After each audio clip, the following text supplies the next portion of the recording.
Hello everyone and welcome to a new video. MC Mura here, and in today's video we're gonna be talking about the top 5 best V triggers in Street Fighter V. Currently I had made a video similar to this one last year. You will find the link to that in the card above. But since then we got a quite dramatic balance patch at the start of the season that did rebalance a lot of the V triggers. We did get 5 new characters, so the landscape is certainly different. With each entry in this list, which is not ordered by the way, I will also talk about an honorable mention, starting with our very first honorable mention, which is Akira's V Trigger 1. Because Daigo for Akira is certainly one of the better V triggers that were introduced this season. It's a very powerful assist style V trigger because you pretty much can't V reversal it. You have to hold the mix up, and the reward on hit is very big in terms of the damage that she gets thanks to her V skill 2 and the corner carry, and obviously you can just use it and set up your V skill 1. There is a lot of potential with this V trigger, certainly one of the strongest aspects of Akira, right?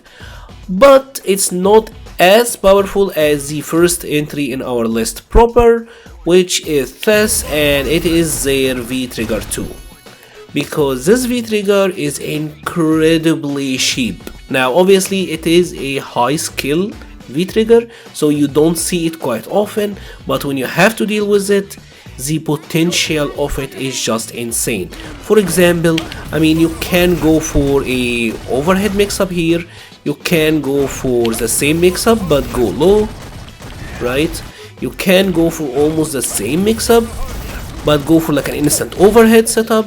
You can go for a right-left mix-up thanks to like a neutral jump, or maybe on the same sequence here go for like the opposite and like go for a cross-up, and the opponent pretty much have to know what you're going for. There is obviously ship sequences, there is so much potential that you can do with this V trigger, but it already did all of that previously. So what is new, Mura? Like, why didn't you mention this one the previous season? And it's thanks to the buff that it got at the start of the season, and yeah, now the orbs stay in place and you can't V reversal this V trigger now. For the most part, most characters can't really V reversal it, and that's why I said it's almost unavoidable damage. The mix-up potential is very high and you pretty much have to deal with the mix-up, right? And that is obviously what makes it one of the very best V triggers in the game in my opinion. Seth as a character in general certainly have fallen off quite a bit from the last season, but this V trigger is certainly keeping Seth up there as still one of the better characters in the game.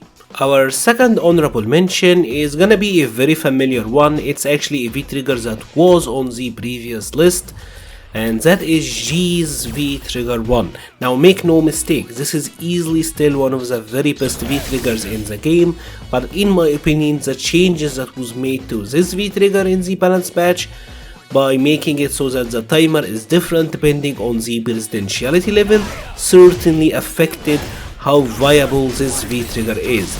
Now if you take a look at this, one combo right now could potentially lead to the V trigger ending, especially if you started it with a command grab. This is if you started at level 0 presidentiality, and obviously thanks to the presence of V shift just changes to the combo system if you started a combo with a throw. A lot of different elements that resulted in G overall being a weaker character, and certainly his V trigger being toned down a bit over last season. Still one of the very best, but I don't think it is on the level that it was in the previous patch. But there is a new kid in town, and obviously I kinda joke about it because this old geezer is not a kid. But Oro's and his Tingo Stones V trigger 2 is clearly one of the scariest V triggers in the game.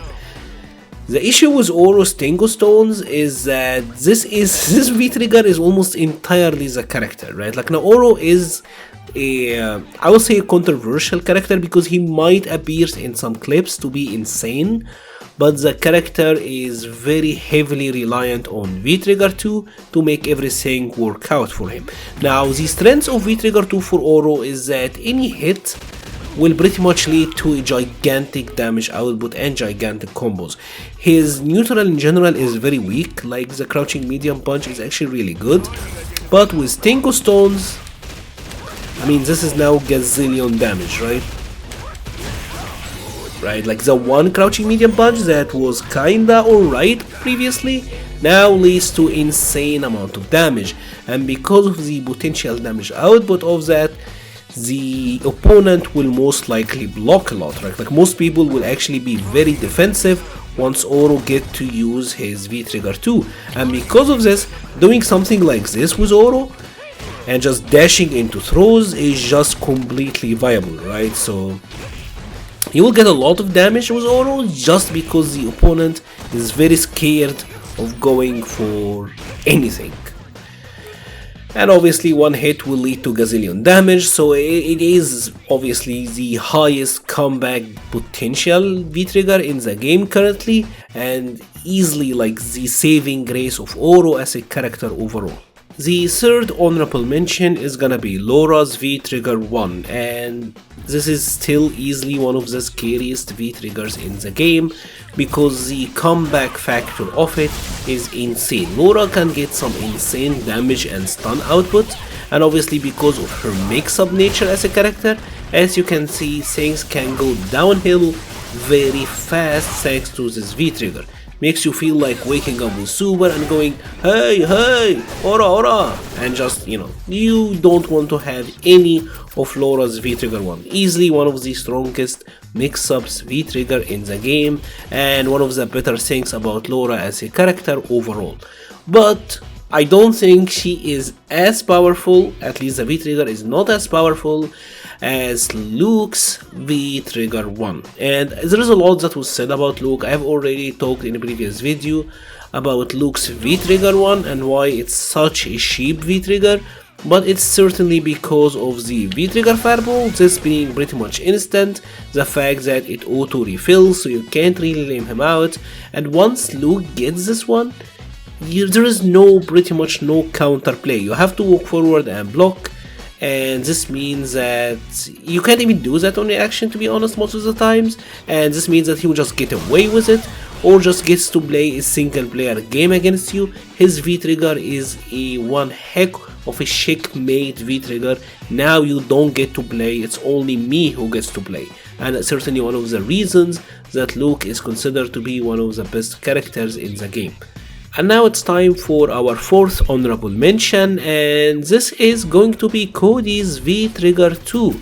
And V-Trigger 2 for Cody is still one of the best V-Triggers in the game. Obviously it's still a 2 bars V-Trigger, the damage output on it is still very high, the command grab mix-ups are still there, so obviously it's still like a totally powerful V-Trigger. So why is it not top 5 anymore? And I think the main reason for this is gonna be V-Shift. Yes, Cody obviously does have some answers to V-Shift, but a lot of the simple stuffs like this thing, now V-Shift make it easier to deal with. Just command grabs in general, because obviously the opponent can V-Shift here, so Cody have to worry about it. Yes, he does have some answers to it, but it does require some reads from the side of the Cody. Even simple thing like going for like a Ruffian and then using the stones on wake up, the opponent now have an option to deal with it thanks to V-Shift. And obviously still once the timer is out, Cody is still stuck with the pipe, and that does limit his neutral game quite substantially. I think given the the immense potential of the V-Triggers we mentioned already, I do think Cody's V-Trigger is still very good, but not on that top 5 level. But what is on the top 5 level is certainly Aegis Reflector, because this will never not be insane. Now Aegis certainly did get nerfed, and I do have to mention this because now you can't really use it as a wake up. If you hit Urien out of it, the mirror will disappear. That is a significant nerf, but obviously the potential of the V-Trigger, the potential damage output that you get, the mix-ups that you get, the damage output is insane. Even in the neutral, obviously, like the opponent jump, Aegis Reflector, you anti-air, the opponent whiffs something, Aegis Reflector, and you just whiff punish with it. Obviously it's very powerful on block because I mean there's a lot of jail potential with it, thanks, and even Urian obviously is a character who does have a lot of mobility, so just dashing in around, moving, kind of doing all that nonsense. Aegis Reflector, and then obviously you go for grabs here, which is very powerful. You do get like a powerful reset here, and you can go for a lot with that. And obviously you can link a super off of this. One funny thing about Urian is that they did change the EX tackle. They made it so that the distance on it is like, it leaves Urian closer pretty much. And funny enough, this did buff his Aegis mix-ups, right, on block. Made it even scarier, and he does get some better sequence off of it. So the nerf to EX tackle ended up buffing Aegis, funny enough. It was clearly one of the better V-triggers, and obviously still one of the deadliest V-triggers, and Urian is easily like top 2, the character is very powerful overall. Now before I get into the final honorable mention, I just wanted to add a bonus one, which is Poison's V-trigger 1. It is not forgotten. I do realize how ridiculous it is, but obviously couldn't fit it in the video pretty much. So for the final honorable mention, the one that I do believe is better than Poison's V-trigger 1 actually, and that is Bison's V-trigger 2.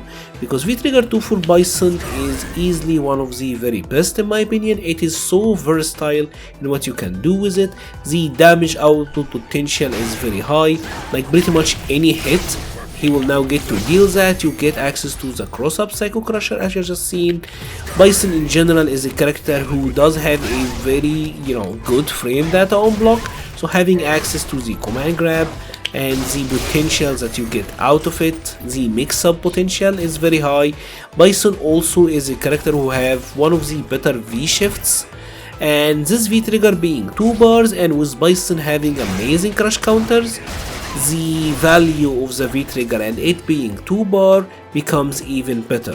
I think we all know how powerful this V-trigger is, especially when you see an amazing player like Problem X using it. You do kinda, like, it opens your eyes to the potential of this V-trigger. It's clearly still one of the best ones in the game.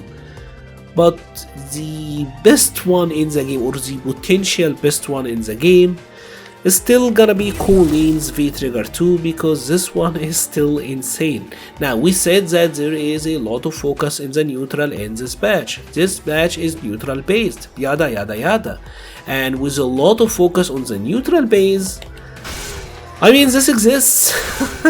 like what do you want me to say? This is still ridiculous. This is still one of the very best tools in the game. Understanding heavy punch, especially in V-trigger 2, is such a bullshit button, like it's incredible. And obviously with a lot of focus on the neutral, you also have to consider this incredible dash, which a lot of players still find extreme difficulty in dealing with it. Now this V-trigger did get nerfed, because now when Colleen uses a punch normal, like one of the enhanced ones, notice that the timer is running out a lot faster, so it is weaker than it used to.